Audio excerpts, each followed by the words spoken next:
Paul, I'll start with you. Tough road ahead. What's your best sense of what's happened and where we're headed? Well, I mean, I concur with a lot of the stuff that's been said, like everybody else, you know, kind of blindsided by the speed of this agreement, where we've got to so fast, so quickly. I'm not saying that I didn't think a deal was going to be done, but I thought we might have been going down the road another 1, maybe 2 years before we get to that point. So I started looking at it then. You know, I'm a golfer, Brandel's a golfer, we come from that background, we're not business people. And you know, I know a lot of business people, and I know a lot of people that were in the room when this deal was done. And, you know, I've gathered as much information as I could in the last few days to try to understand what was the basis of this. And, you know, step aside from, you know, I'm not trained to be a business person, but this is a different skill set, and doing a deal is about business. It's not about golf. And you know, golf is the conduit, but it's still a business deal.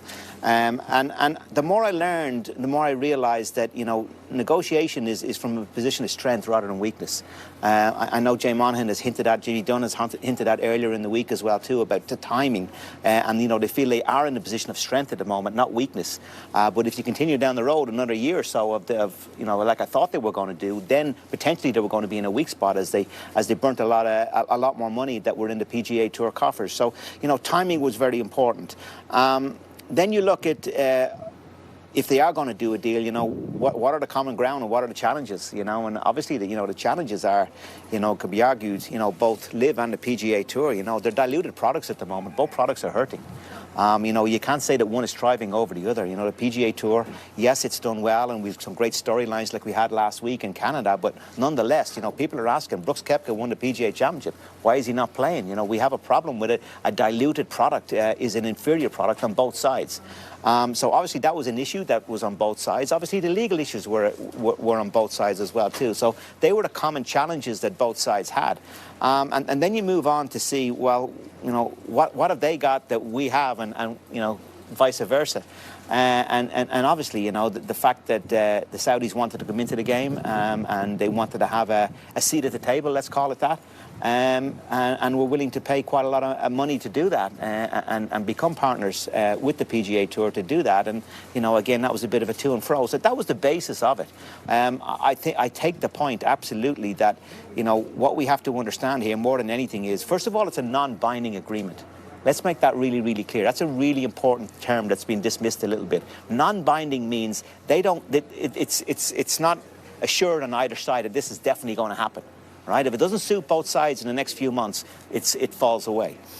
The second thing is, it's an agreement to get to an agreement. Right? This is not anything that is set in stone and this is exactly what's going to happen. That's really important, again, to understand it. It's purposely made vague for reasons that, you know, they want to fill in the gaps and want to get common ground with all the players and all the partners and everybody involved as well too. There's a long road ahead. There's a lot of complexities. They mentioned there about integration back into it. That's going to be incredibly difficult because that word envy is out there, and that word envy of he took 100 million off the table and I didn't. How are you going to make that equitable? You know, even if you find him $1 million or $500,000, it's still not enough. It's a good deal for him if it only cost him $1 million in fines where he's made 99. So, you know, there's a lot of challenges. It's not a time to rush to judgment. It's a time for consolidation, gathering information, and see where we get to. Brandel, you think this was the only deal that could have been made? Why? Well, I think this is probably the second worst thing that could happen to professional golf if this deal goes through. And I think the worst thing that could happen to professional golf is if the deal doesn't go through. So when you look at the plight that the PGA Tour was in, and like Paul, I've talked to a number of people that were very close to this deal, and you look at the plight that faced them, maybe they weren't in dire straits at this moment, but it was coming. It was looming large, intractable legal issues with likely vulnerabilities on both sides that nobody wanted to see come to fruition or light. The PGA Tour was hemorrhaging money, supplementing purses. And LIV was never going to go away. It really wasn't. You go Google, just for grins, go Google how long Saudi Arabia oil reserves will last under current consumption rates. 221 years. They weren't going anywhere. They wanted in the game. They're trying to buy as many sports as they can. So they were going to continue to compete and maybe co-opt other worlds in golf and try to use them to compete against the PGA Tour. You add to that the fact that sponsors were likely stressed because these unrealistic purses that the players were playing for, this sort of reward expectation, were unsustainable by the players and the PGA Tour. So it seemed like the only real issue was to get the enemy in the room and try and make a deal with them to stave this off. Now, look, you can point all the derision you want at the deal makers on this and call them hypocrites all you want, but would they have been in this plight if it hadn't been for the players defecting to live to, in my view, the narcissistic greed of taking the money? They were in a wonderful position to say no. Greg Norman could have said no. Phil Mickelson could have said no at all. They could have been autonomous and say, not on our watch. They could have done what Lionel Messi did, who just turned $1.6 billion down from them. And look, maybe I'm being romantic here, maybe quixotic, but Jay, I feel like, and again, I think the players that defected deserve the lion's share of the derision. But maybe Jay could have gone into that room and imagine this. He could have gone in there and said, look, on the one hand, we can take the deal. On the other, we could just play for less money, jettison the Korn Ferry Tour, jettison the PGA Tour champions, because that's the plight we're in, and play for less money. Whoever wants to do that, because that makes more economic sense and we can sustain that, I'm your commissioner. But if we go down this other road, I'm resigning because I want to be able to put my head on the pillow at night and say I stood on principle. And then the players could have stood on principle. I would have loved to have seen that done.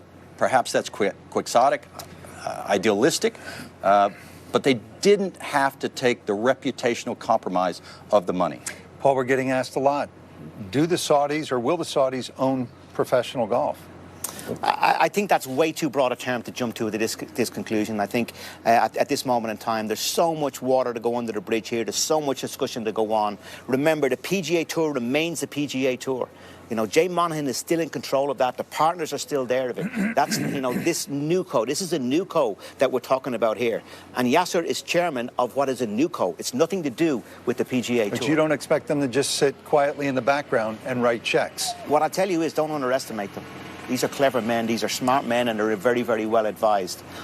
So they will come and you know, they'll know what they want out of this partnership. And, you know, the PGA Tour are the same. Again, you know, Jimmy Dunn, one of the smartest guys we know in America.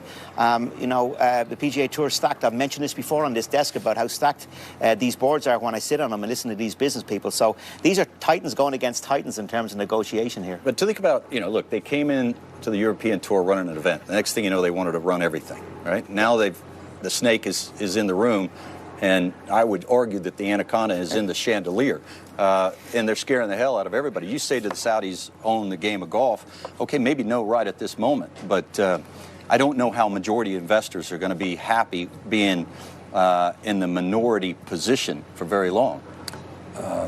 This will be the running of the bulls for the Saudi money. And this is seismic, not just in golf, but across the landscape of all sports. It's unsightly for golf, Rick. It is unsightly for golf. Yeah. Well, what has to happen for this to become reality, as you alluded to at the top, is staggering. We're talking about approval by the players, the regulatory bodies like the Department of Justice, the European Union.